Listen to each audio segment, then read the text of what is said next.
en 75, à partir de 75, jusqu'à 79, 78, 79.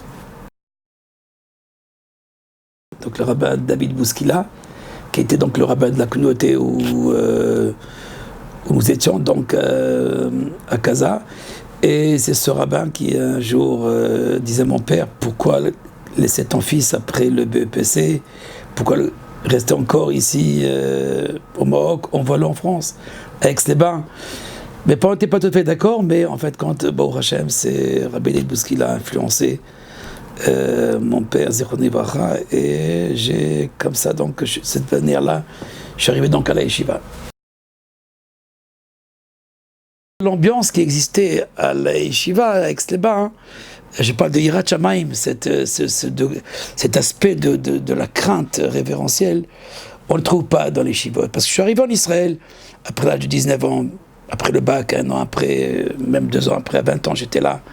Et j'étais dans plusieurs Yeshivot, mais j'ai jamais vu, peut-être chez le Rabadès, à Beit Vagan, quand je suis arrivé donc, pour voir la Yeshiva, donc on avait un petit peu cette ambiance, mais du maître et de l'autorité, mais surtout de cette Irat HaKavod, c'était la crainte révérentielle.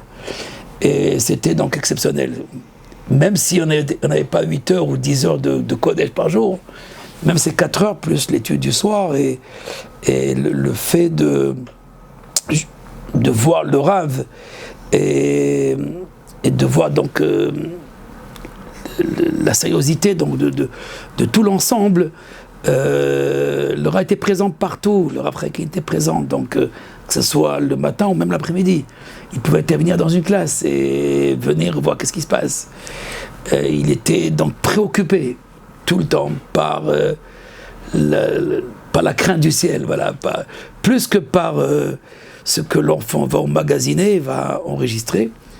C'était surtout pour son comportement, ses midotes, et ce qui fait donc la grandeur et la beauté de la Yeshiva d'Aix-les-Bains. Pour Shabbat, c'est vrai que c'était... Bon, mais tout ça était occulté à partir du moment où on était heureux. Shabbat, c'était le moment attendu par tous. Parce que c'était, même pour le Rav, il dit toujours la preuve Shabbat. C'est quoi la preuve Shabbat? C'est-à-dire la preuve que tu es collé à la Torah, attaché à la Torah, on voit qu'est-ce que tu fais Shabbat. Et donc, il n'y a pas d'études, il y a de rôle. Donc, Shabbat, qu'est-ce qu'on fait Shabbat? Comment tu pries? Comment tu étudies? Etc. Et le vendredi aussi, comment se préparer au Shabbat, de ne pas venir à la dernière minute. Et encore une fois, cette discipline rend la personne meilleure et disponible à comprendre les véritables valeurs, la véritable profondeur des textes. Quand tu n'es pas discipliné, pas de céder, il n'y a rien.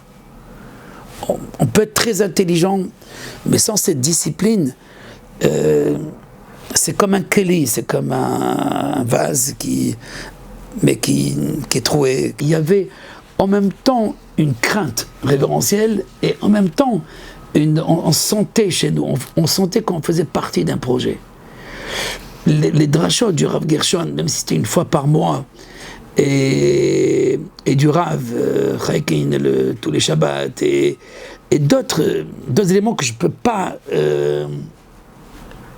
signaler exactement, mais je peux dire que ça nous a donné une responsabilité.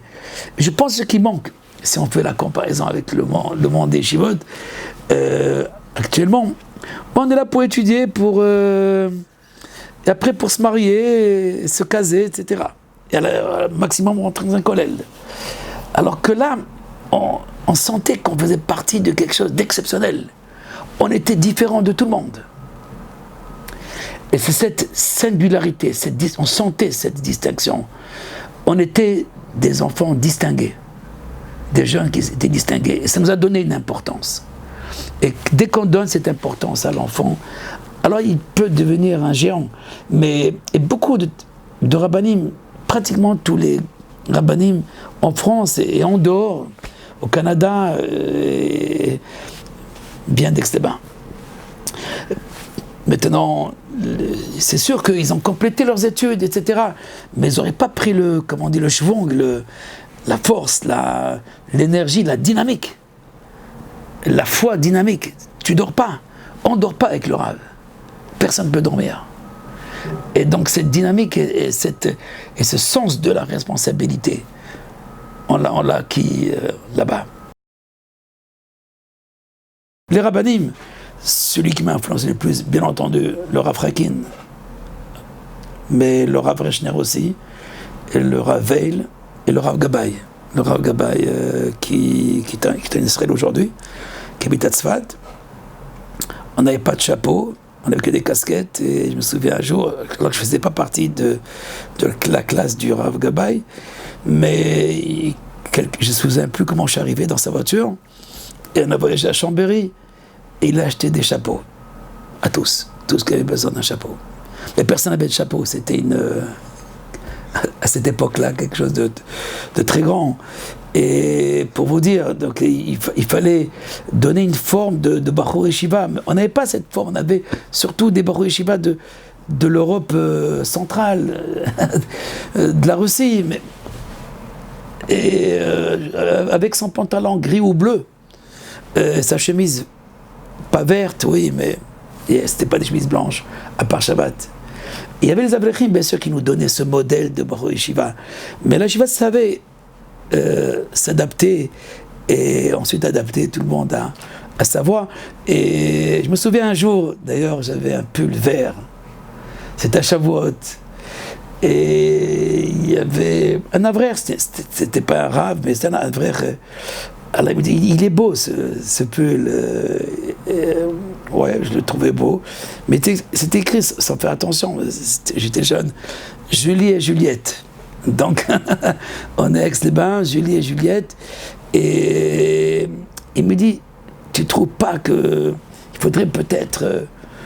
Alors je lui dis, ouais, c'est vrai, il faudrait penser à notre pull pour la fête surtout.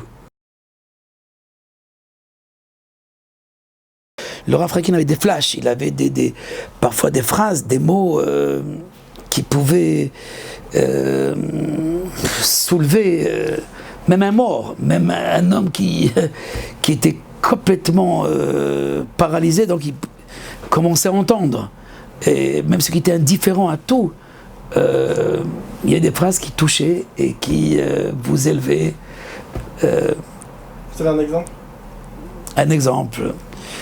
Quelque chose qui me touche beaucoup, donc c'est le livre Mesilat Yesharim, La Voix des Justes. Un jour, que j'ai traduit d'ailleurs, j'avais encore une fois 17 ans, et je disais au Rav, je posais une question, il m'a dit, il y a des hommes qui font des livres, mais il y a des livres qui font des hommes. C'était sa manière de parler. Il y a des hommes qui font des livres, mais il y a des livres, mais c'est un des livres qui fait des hommes, qui construit l'homme. Par exemple, c'était une grande chorma, il n'avait pas peut-être la rhétorique, mais il avait sa propre rhétorique, il leur avait, donc il disait des enseignements très profonds. Et parfois, il jetait des blagues aussi. Je ne sais pas, je suis au garde à vous. C'est-à-dire, j'attends qu'on m'appelle et qu'on me dise qu'est-ce qu'il faut faire. Je suis comme un soldat. Par rapport à Aix-les-Bains, je suis un soldat. Par rapport à Bet Ramchal, je suis celui qui dirige. Mais par rapport à Aix-les-Bains, je suis encore un jeune, je suis un enfant. Et j'ai gardé donc cette pureté donc, de l'adolescent. Et en même temps, donc, je la garde. Donc, donc, selon mes capacités, si vous faites une soirée ici, à Bet Ramchal, dans une salle, et réunir des gens, et s'il y a donc un groupe qui veut travailler donc, pour réunir et apporter des gens pour un repas, parce que je pense qu'en Israël, il y a des gens qui peuvent aider, en Israël aussi, qui peuvent aider la France